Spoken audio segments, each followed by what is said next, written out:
والصلاة والسلام على سيد الأنبياء والمرسلين أما بعد فأعوذ بالله من الشيطان الرجيم بسم الله الرحمن الرحيم الحمد لله عز وجل۔ آج ہم نے سورہ حجرات سے سورہ رحمان کو مکمل کیا اللہ تعالیٰ کے فضل و کرم سے۔ سورہ حجرات کی پہلی آیت اللہ تعالیٰ ارشاد فرماتا ہے یا ایھا الذین آمنوا لا تقدموا بین یدی اللہ ورسولہ واتقوا اللہ ان اللہ سمیع علیم۔ اے ایمان والو، اللہ اور اس کے رسول سے آگے نہ بڑھو اور اللہ سے ڈرو، بے شک اللہ سنتا جانتا ہے۔ سورہ حجرات یہ مدنی صورت ہے اور اس میں اللہ تبارک و تعالی نے رسول مکرم صلی اللہ تعالی علیہ وآلہ وسلم کی تعظیم، عظمت، معاملات، معاشرات اور احکام شریعہ جو ہیں وہ بیان فرمائے ہیں۔ فرمایا کہ ایمان والو، تم اللہ اور اس کے رسول سے آگے نہ بڑھو۔ اب اللہ سے بھی کوئی آگے نہیں بڑھ سکتا، رسول سے بھی کوئی آگے نہیں بڑھ سکتا۔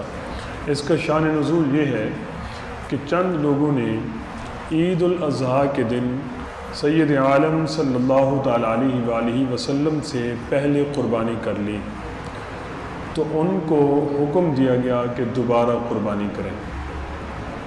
یعنی اللہ کے حبیب صلی اللہ تعالی علیہ وآلہ وسلم سے پہلے قربانی کی تو اللہ تعالی نے فرمایا یہ تمہارا صرف رسول اللہ صلی اللہ علیہ وسلم سے پہل کرنے کی بات نہیں ہے، یہ در حقیقت تم نے اللہ تعالیٰ میری ذات کے ساتھ جو ہے نا پہل کی ہے۔ اور اللہ تعالیٰ آگے فرماتا ہے یا ایھا الذین آمنوا لا ترفعوا اصواتکم فوق صوت النبی، ایمان والو اپنی آوازوں کو نبی مکرم صلی اللہ علیہ وآلہ وسلم کی آواز پر بلند نہ کرو۔ ولا تجہروا لہ بالقول کجہر بعضکم لبعض، اور ان کے حضور بات چلا کر نہ کہو جیسے آپس میں ایک دوسرے سے کہتے ہو۔ ان تحبط اعمالکم، کہیں پھر ایسا ہو کہ تمہارے اعمال تباہ ہو جائیں، برباد ہو جائیں۔ وانتم لا تشعرون، اور تمہیں سمجھ نہ ہو۔ اس کا شان نزول حضرت ثابت بن قیس بن شماس رضی اللہ تعالیٰ عنہ کی ذات اقدس ہے۔ اصل میں وہ جو ہے ثقل سماعت رکھتے تھے، وہ کم سنتے تھے اور وہ اونچا بولتے تھے۔ تو پھر کیا ہوا کہ جب یہ آیت کریمہ نازل ہوئی تو انہوں نے اپنے آپ کو اپنے گھر میں بند کر لیا کہ ہے یہ آیت تو میرے بارے میں نازل ہوئی ہے، میرے اعمال برباد ہو گئے، میں تو لہٰذا جہنمی ہوا۔ تو اللہ تعالیٰ کے حبیب صلی اللہ تعالیٰ علیہ وآلہ وسلم نے ایک صحابی کو حضرت سعد کو فرمایا کہ ان کا حال دریافت کرو کہ وہ کیسے ہیں، کہ کئی دن سے مسجد نبوی میں حاضر نہیں ہو رہے۔ تو میرے آقا علیہ السلام جاننے کے بعد بھی حال دریافت کر رہے ہیں۔ حضرت سعد عرض کرتے ہیں یا رسول اللہ، وہ میرے پڑوسی ہیں، جہاں تک مجھے علم ہے وہ بیمار نہیں ہیں۔ میرے آقا نے فرمایا ان کا حال پتہ کرو۔ پتہ کیا تو معلوم ہوا کہ جب سے یہ آیت نازل ہوئی ہے وہ غم زدہ ہے، اپنے آپ کو اپنے گھر میں بند کیا ہوا ہے اور کہتے ہیں کہ میرے تو اعمال تباہ ہو گئے اور مجھے پتہ تک بھی نہ چلا، لہٰذا میں تو جہنمی ہوا۔ میرے آقا علیہ السلام کو جب حضرت سعد نے یہ بات بتائی تو میرے آقا نے فرمایا کہ ان کو خوشخبری دے دو کہ تم اہل جنت میں سے ہو۔ یہ اللہ تعالیٰ کے حبیب صلی اللہ تعالیٰ علیہ وآلہ وسلم نے خوشخبری دی انہیں کہ تمہارا عذر جو ہے وہ ہماری بارگاہ میں قابل قبول ہے، لہٰذا تم یقین رکھو کہ تمہارے اعمال ضائع نہیں ہوئے، تم جنتی ہو۔ آگے اللہ تعالیٰ ارشاد فرماتا ہے ان الذین یغضون اصواتہم، بے شک وہ لوگ جو اپنی آوازیں پست کرتے ہیں عند رسول اللہ، اللہ کے رسول کے پاس، اولئک الذین امتحن اللہ قلوبہم للتقوی، فرمایا اللہ تعالیٰ نے ان لوگوں کے دل پرہیزگاری کے لیے پرکھ رکھے ہیں، ان لوگوں کے دلوں کو اللہ تعالیٰ نے پرہیزگاری کے لیے چن لیا ہے۔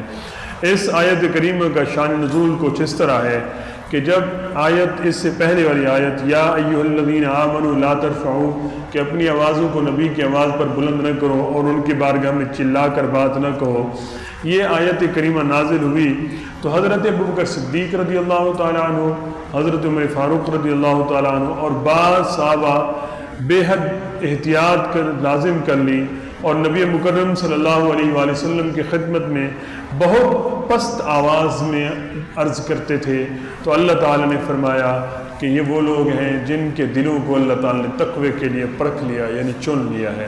لہم مغفرۃ واجر عظیم، ان کے لیے مغفرت اور بڑا ثواب ہے۔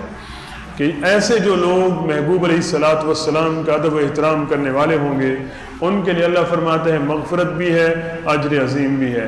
اس آیت کے مطابق حضرت سیدنا صدیق اکبر رضی اللہ تعالیٰ عنہ کا صرف ایمان ثابت نہیں بلکہ ان کے جنتی ہونے کا بھی ثبوت ہے۔ حضرت صدیق اکبر کے بارے میں اصل میں یہ بات اس لیے کر رہا ہوں کہ شیعہ والوں کا ایک حسن اللہ یاری ہے، وہ حضرت ابوبکر صدیق رضی اللہ تعالیٰ عنہ کے ایمان پر مناظرے کرتا رہتا ہے۔ وہ بیٹھا ہوا کہاں ہے؟ آسٹریلیا میں بیٹھا ہوا ہے، وہ آن لائن مناظرے کرتا ہے۔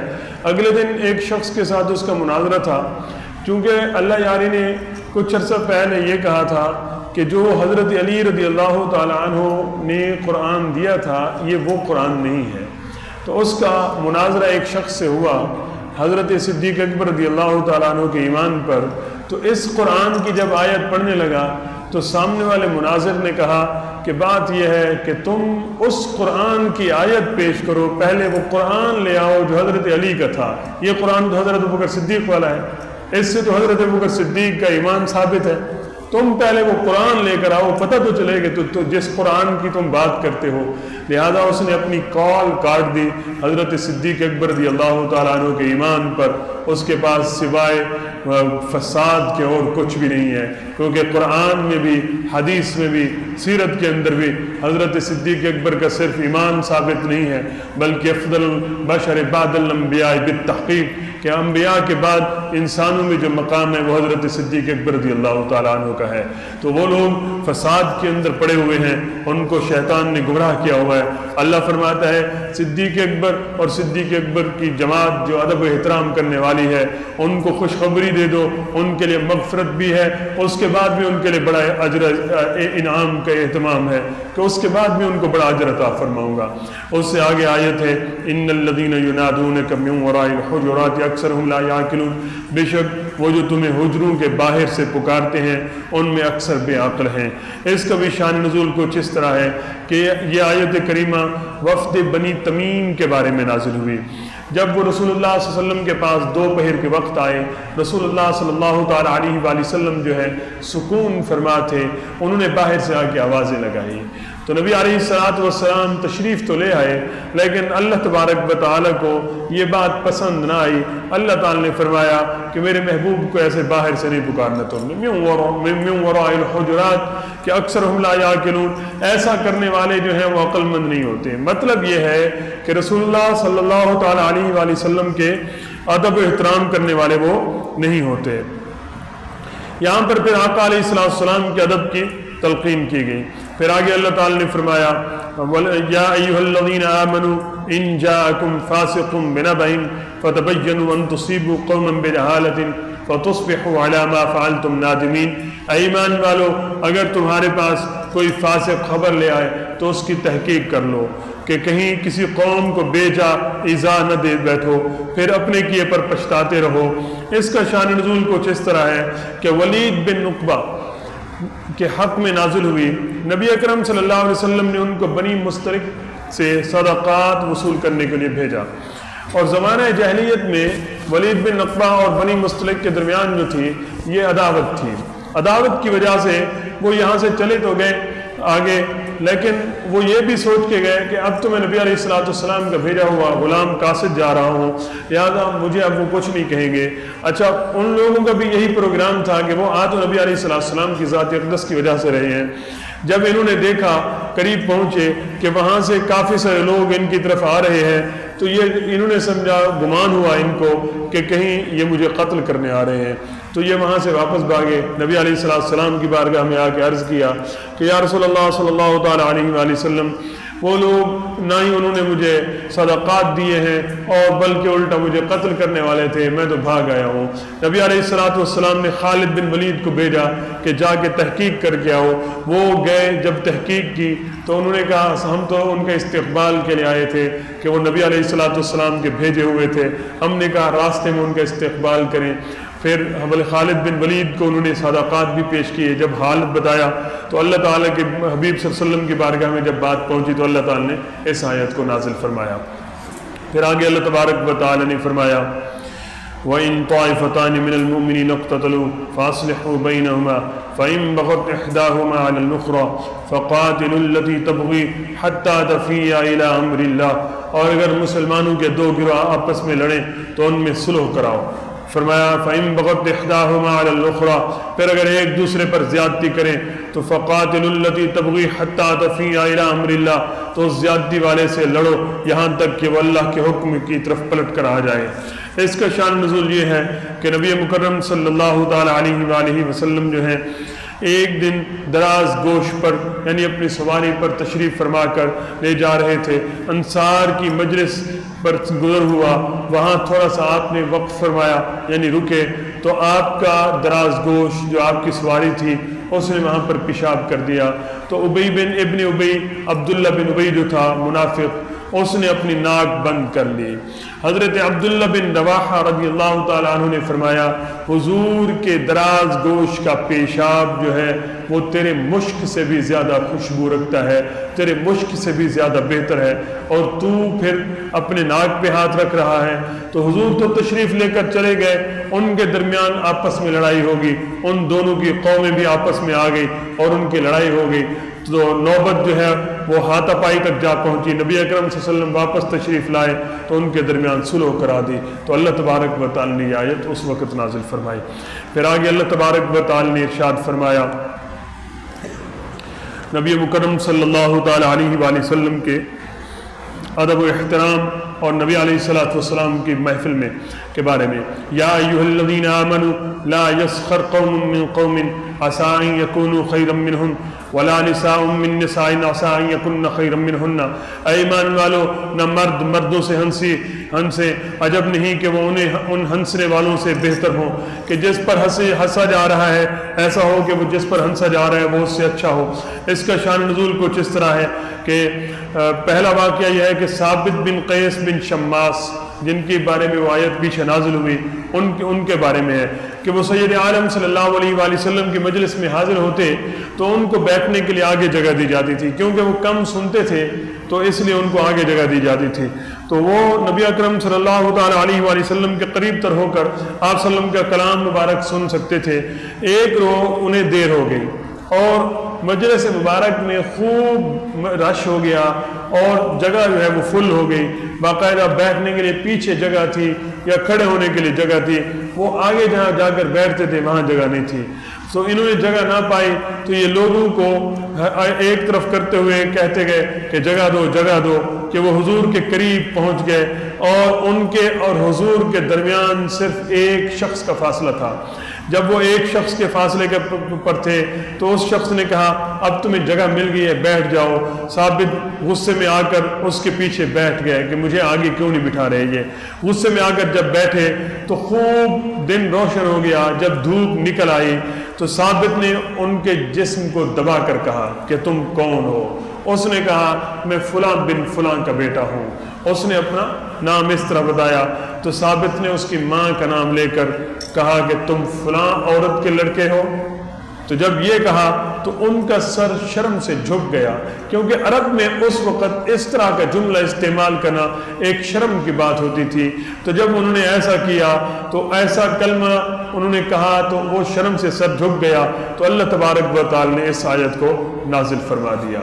اور اس کے ایک واقعہ یہ بھی ہے کہ لوگ جو ہے حضرت عمار اور خباب اور بلال اور صہیب اور سلمان اور سالم وغیرہ یہ چونکہ غریب تھے تو ان پر ہنستے تھے، تو ان کے بارے میں بھی اللہ تعالیٰ نے نازل فرمایا کہ ان پر ہنسنا تمہارا بالکل غلط بات ہے، تم ایسا نہ کہو۔ پھر آگے ہے وَلَا عَسَىٰ أَن يَكُنَّ خَيْرًا مِّنْهُنَّ عسى ان يكن خيرا منهن۔ اس حصے کا شان نزول حضرت صفیہ بنت حیی رضی اللہ تعالی عنہ ہیں جو ام المومنین ہیں۔ ایک دن ہوا یہ کہ انہیں حضرت حفصہ نے کہا کہ تم یہودی لڑکی کہا، اور اس پر انہیں رنج ہوا، کیونکہ حضرت صفیہ جو تھیں یہ ایمان لانے سے پہلے یہودیہ تھیں، تو ان کو رنج ہوا کہ مجھے یہودیہ کہا ہے میں جب کہ ایمان لا چکی ہوں۔ انہوں نے نبی علیہ السلام کی بارگاہ میں شکایت کی کہ یا رسول اللہ صلی اللہ تعالیٰ علیہ وآلہ وسلم مجھے یہودیہ کہا گیا ہے۔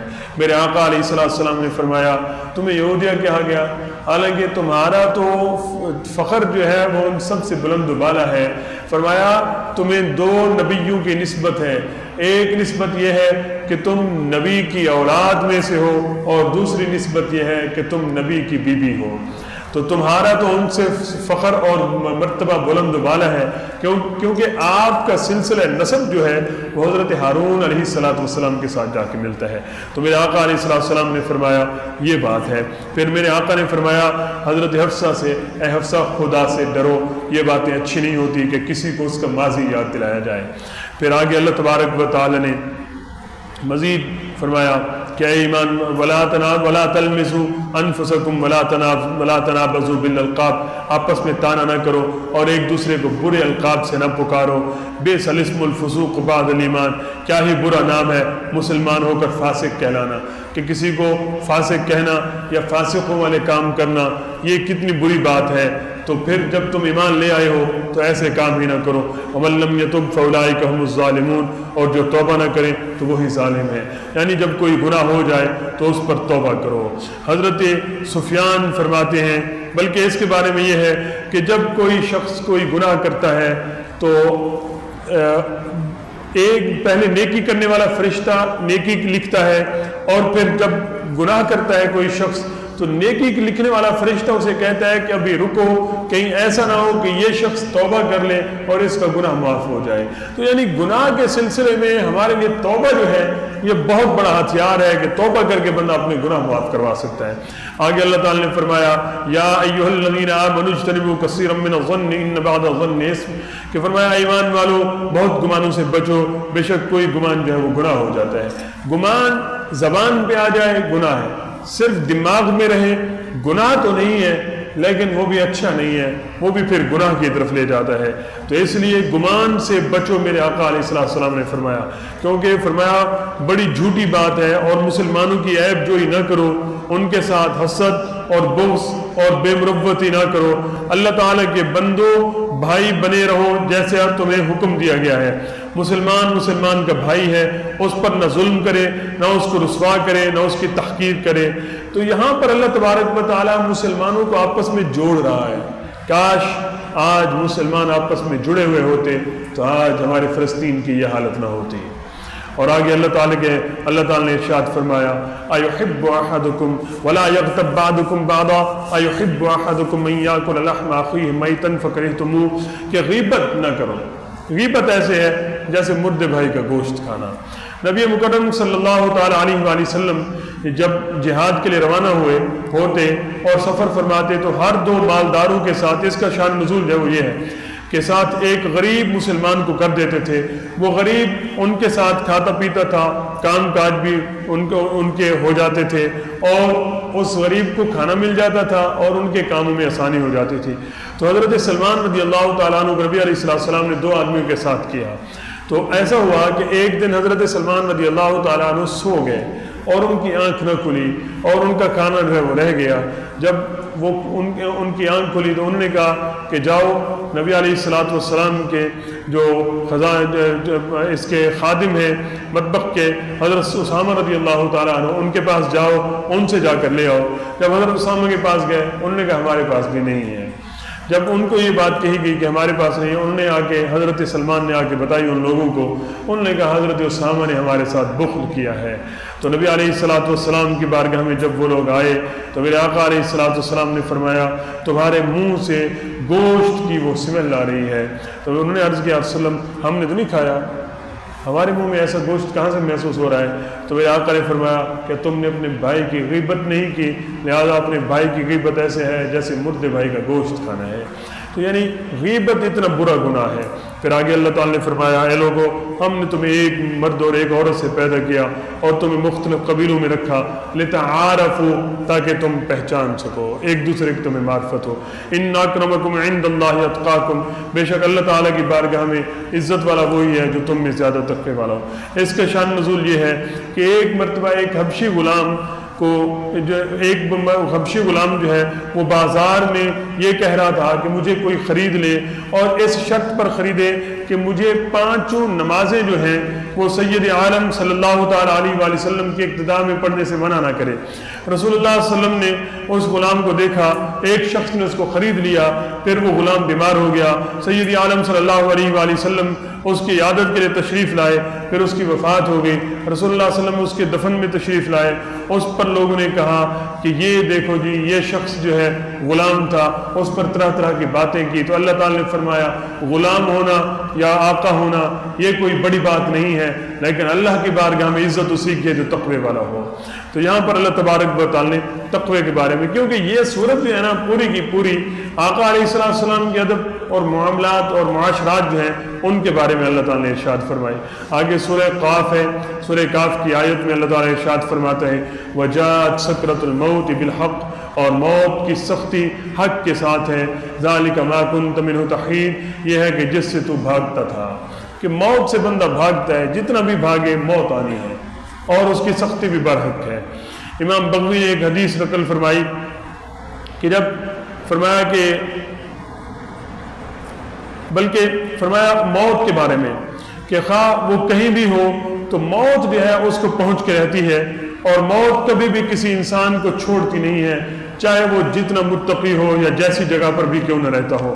پھر آگے اللہ تبارک و تعالیٰ نے ارشاد فرمایا وَمِنَ اللَّيْلِ فَسَبِّحُ وَأَدْبَارَ السُّجُودِ، اور کچھ رات کے اس کی تسبیح کرو اور نمازوں کے بعد بھی، کہ اللہ تعالیٰ کی تسبیح کے بارے میں حکم دیا گیا ہے۔ اور یہاں تک کہ اللہ تعالیٰ کی تسبیح میں مومنوں کے لیے جو خوشنودی ہے وہ کسی اور چیز میں نہیں ہے۔ اور پھر اللہ تبارک و تعالیٰ کے حبیب صلی اللہ تعالیٰ علیہ وآلہ وسلم سید عالم صلی اللہ تعالیٰ علیہ وآلہ وسلم نے تمام نمازوں کے بعد تسبیح کرنے کا حکم فرمایا ہے۔ آپ صلی اللہ علیہ وسلم نے فرمایا جو ہر نماز کے بعد 33 مرتبہ سبحان اللہ، 33 مرتبہ الحمدللہ، 33 مرتبہ اللہ اکبر اور 1 مرتبہ لا الہ الا اللہ وحدہ لا شریک لہ لہ الملک ولہ الحمد وہو علی کل شیء قدیر پڑھے تو اس کے گناہ بخش دیے جائیں گے، چاہے سمندر کی جھاگ کے برابر کیوں نہ ہو۔ آگے سورہ نجم کی ایک آدھی بات آپ کو عرض کر دیتا ہوں کہ اس میں اللہ تبارک و تعالیٰ نے ارشاد فرمایا فَكَانَ قَابَ قَوْسَيْنِ أَوْ أَدْنَىٰ، کہ محبوب علیہ السلام کو میں نے اپنے اتنا قریب کیا کہ جیسے 2 تیر اور کمان کے درمیان فاصلہ ہوتا ہے، کہ اس کے درمیان جیسے فاصلہ ہے، جتنا فاصلہ ہے محبوب علیہ السلام معراج کی رات تشریف لائے تو میں نے محبوب کو اپنا اتنا قرب عطا فرمایا۔ اب دیکھ لیں کہ قرآن کے اندر جب اللہ تعالیٰ فرما رہا ہے تو پھر یہ کہنا کہ نبی علیہ السلام کی اس طرح کی معراج نہیں ہوئی، یہ سوائے گمراہی کے اور کیا ہو سکتا ہے۔ پھر آگے شق قمر ہے، سورہ قمر کے اندر اقتربت الساعۃ وانشق القمر، کے پاس آئی قیامت اور شق ہو گیا چاند۔ نبی علیہ السلام کا معجزہ ہے شق قمر۔ کفار نے یہ مطالبہ کیا تھا تو آپ صلی اللہ علیہ وسلم نے اپنی انگشت مبارک سے ایسے اشارہ کیا تو چاند کے 2 ٹکڑے ہو گئے۔ کفار نے کہا یہ تو جادو کیا ہماری آنکھوں پر۔ پھر انہوں نے سوچا کہ ایسا کرتے ہیں جو قافلے آئیں گے نا باہر سے ان سے پوچھیں گے کہ تم نے بھی یہ دیکھا تھا، جو بھی قافلہ آتا تھا اس سے پوچھتے تھے، وہ کہتے تھے ہاں ہم نے دیکھا کہ چاند 2 ٹکڑے ہو کے گر گیا تھا، پھر وہ اوپر دوبارہ اپنی جگہ پر آ گیا تھا، تو وہ پھر بھی کہتے تھے کہ یہ جادو تھا اور کچھ نہیں تھا۔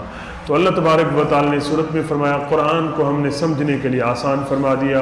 اور آگے سورہ رحمان ہے، اللہ فرماتے ہیں الرحمن علم القرآن، رحمان نے اپنے محبوب کو قرآن سکھایا۔ اس کا شان نزول یہ ہے کہ جب آیت اسجدوا للرحمن نازل ہوئی کفار نے کہا رحمان کیا ہے، ہم نہیں جانتے اس پر۔ اللہ تعالیٰ نے پھر یہ آیت نازل فرمائی الرحمن علم القرآن، رحمان وہ ہے جس نے اپنے محبوب کو قرآن سکھا دیا۔ اس صورت میں اللہ تعالیٰ نے اپنے محبوب علیہ السلام کو قرآن سکھانے کا ارشاد فرمایا، اور صورت کی فضیلت یہ ہے کہ قرآن ہر چیز کی دلہن ہوتی ہے، قرآن کی دلہن یہ صورت ہے، کیونکہ دلہن اس لیے کہا گیا ہے کہ جنت کی جتنی خوبصورتی اور جنت کے انعام و اکرام اس صورت میں بیان ہوئے ہیں دیگر صورتوں میں نہیں ہوئے ہیں۔ تو اس لیے اس کو دلہن قرار دیا گیا ہے۔ پھر دو مشرق اور مغرب کا معنی یہ ہے کہ چاہے وہ سردیوں کی مشرق ہو، چاہے وہ گرمیوں کی مشرق ہو، وہ چاہے چھوٹے دنوں کی مشرق ہو، وہ چاہے بڑے دنوں کی مشرق ہو، چاہے وہ درمیانے دنوں کی مشرق ہو، ہر ایک لحاظ سے اللہ تعالیٰ ہی اس کا پالنے والا ہے۔ پھر آگے اللہ تبارک و تعالیٰ نے دو سمندروں کا بیان فرمایا جو کہ آج دنیا میں دریافت کر چکی ہے کہ وہ آپس میں ملتے نہیں ہیں، ان کا پانی آپس میں ملتا نہیں ہے۔ سائنس جو بھی کہتی رہے کہ اس میں یہ چیز ہے، یہ چیز ہے، اس وجہ سے، حقیقت یہ ہے کہ میرے رب کا حکم ہے وہ اس وجہ سے نہیں ملتے، بس حقیقت یہ ہے۔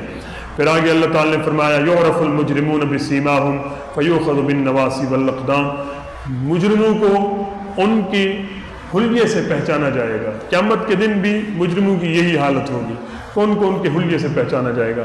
پھر اللہ تعالیٰ فرماتا ہے دو جنتیں ہیں، سبحان اللہ، ہم تو ایک جنت کی بات کرتے ہیں، اللہ تعالیٰ فرماتا ہے میری بارگاہ میں تمہارے لیے دو جنتیں ہیں۔ فرمایا